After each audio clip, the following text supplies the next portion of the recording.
an avezut sinu an denno magus. Evidemment, e vod esket ganar an avezut ar sinu a tiskwezemañ o babig o tenan efedus gant kementadout e reat. Krokom gant sinu an denaden efedus. Genou an babig adlebe an digor braz, gant e vuzelou transet e treze gant diavez. E rinou adli kemer loden vrasan pen avron, a loden teoalan. Simple da gompren kan o liou a lez a zo din an pen avron. Rede de pe an gwasket gant an tenan, e vid ma vus karzet lez. Man ne da pa krog nemete begantez, nen de vo kelez. Ar sunan ave goustadik a reoliak sanset.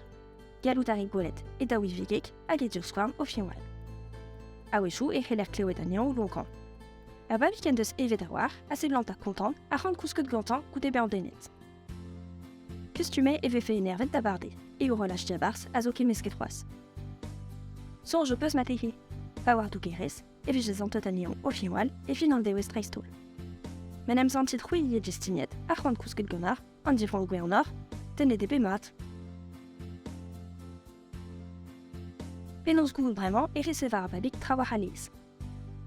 Unan, den an ara e tre eiz a daouz e kouj bemde e pad ar miskentan. Dao, lapout ar a pouez en ur stum dereat e viti oad. Tri, idrezenou a ve leun a liez a war, diskwez ara a rementat a lez e vet gantan.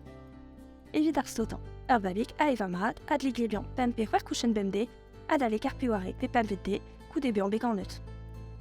Evit ar fank, ur babig a eva mat ad leskarzan ad ale kan eil pe tre de dewez, ar pez a ve an vet me konium. Teoal, gludek a peguse. Goudeze e vo ar fank gouad pe dourenek, pouloudek a melen. Goude ar sizun vez kentan, ar babig ad remenat da dao pe tri fank braz bemde dan nebetan. An alek pempe c'hwer sizun vez, un toulad mat a vabikou, a krog da pas kaout fank kan a lieski, men ne ket ur gud.